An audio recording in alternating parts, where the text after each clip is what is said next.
Oke, halo semua, perkenalkan nama saya Dana Eka Zara dengan RP 015. Dan di sini saya ingin menjelaskan mengenai klasifikasi batuan beku berdasarkan diagram yang sudah saya buat seperti ini. Nah, batuan beku sendiri diklasifikasikan menjadi dua parameter ya, eh, yaitu secara teksturnya dan juga secara komposisinya. Nah, kalau misalnya secara tekstur itu eh, merujuk pada ukuran, bentuk, dan juga susunan dari butir mineral penyusunnya. Nah, faktor utama yang mengontrol gitu perkembangan tekstur itu adalah laju pendinginan magma atau lava. Kok misalnya eh, batuan bekunya itu intrusif, itu biasanya berbutir halus, dan kalau misalnya ekstrusif itu biasanya berbutir kasar. Nah, contoh dari batuan beku yang berbutir kasar itu seperti gambar di atas. Kalau untuk susunan felsik itu ada granit, kalau untuk intermediate ada diorit, dan juga untuk mafik itu ada gabbro, dan juga untuk ultramafik itu ada peridotit. Dan untuk yang bertekstur berbatuan kasar itu ada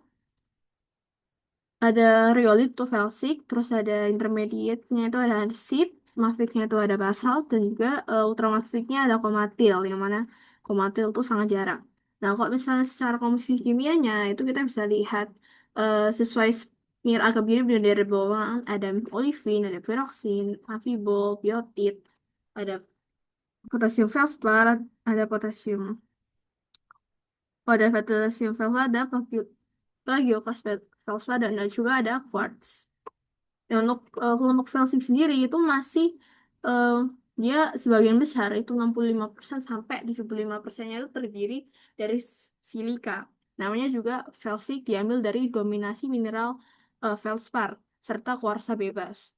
Dan batuan ini itu memiliki kerapatan massa yang relatif rendah dan juga berwarna terang seperti putih, terus abu-abu muda, karena sangat miskin mineral ferromagnesium yang gelap.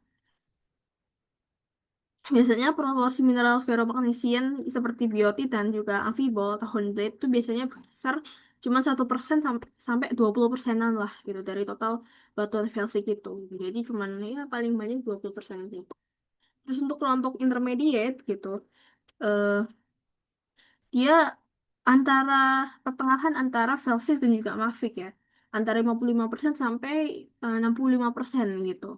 Masih masih dominan silikanya gitu tetap.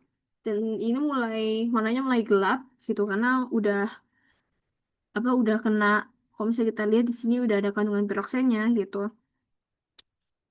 Dan juga ada amfibol, dan juga kena amfibol dikit, dan kalau misalnya secara rasio gitu kandungan kuarsanya kandungan kuarsa bebasnya itu kurang dari 25%. Tapi memang masih kaya akan silika sebenarnya. 25 sampai 65%.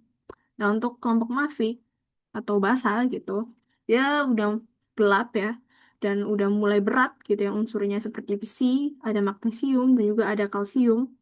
Nah, kita bisa lihat ini semakin ke sini itu semakin kaya akan eh, kalsium, eh, besi, dan juga magnesium. Dan silikanya udah berkurang antara 45% sampai 55% paling banyak. Nah, istilah mafik sendiri turunkan dari kata magnesium dan juga ferik atau besi. Dan batu mafik didominasi oleh mineral silikat gelap seperti ferromagnesian tadi, seperti piroxen, dan kadang-kadang udah kena olivin dikit tuh. Dan serta didampingi feldspat plagioklas yang kaya akan kalsium, yang meskipun dikit gitu.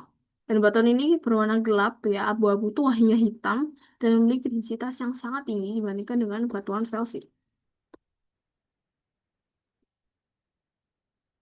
Lalu ada kelompok ultramafik, yaitu ultra basa gitu. Ini biasanya banyaknya itu di mantle ya. Memiliki silika kurang dari 45%, namun konsentrasi besi, magnesium, dan kalsiumnya itu sangat tinggi. Dan hampir seluruhnya itu terdiri dari olivin dan piroksen. Dengan kandungan pakdiokas yang sangat minimal, atau bahkan nggak ada sama sekali. Dan batuan ultramafik seperti peridotit itu merupakan penyusun utama gitu dalam mantel atas bumi, dan sangat jarang ada di permukaan kerak benua kecuali melalui proses tektonik khusus.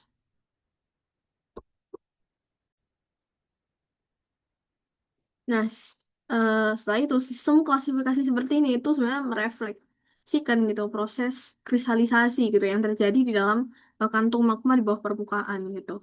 Urutan kristalisasi inilah gitu yang menunjukkan eh, korelasi gitu dengan tingkat ketahanan si unsur dari mineral ini gitu. Kayak mineral olivin dan piroksen gitu yang kaya akan magnesium, dan juga besi gitu. Itu mengkristal pada suhu yang sangat tinggi pada awal-awal pendinginan ultramafik mafik. Seiring turunnya magma, gitu dia akan mulai perlahan-lahan mengalami apa ya? Mengalami apa ya? Penambahan silika, natrium, kalium, dan juga pada akhirnya akan mengkristalkan kuarsa dan feldspar halium pada suhu pembekuan yang rendah sehingga membentuk batuan silisit gitu. Jadi kayak implikasinya tuh unsur-unsur ini itu sangat berkorelasi dengan adanya pembentukan batuan beku gitu mulai dari ultramafik sampai ke felsic gitu. Nah, sekian penjelasan dari saya. Mohon maaf apabila banyak kekurangan. Sampai jumpa di video berikutnya.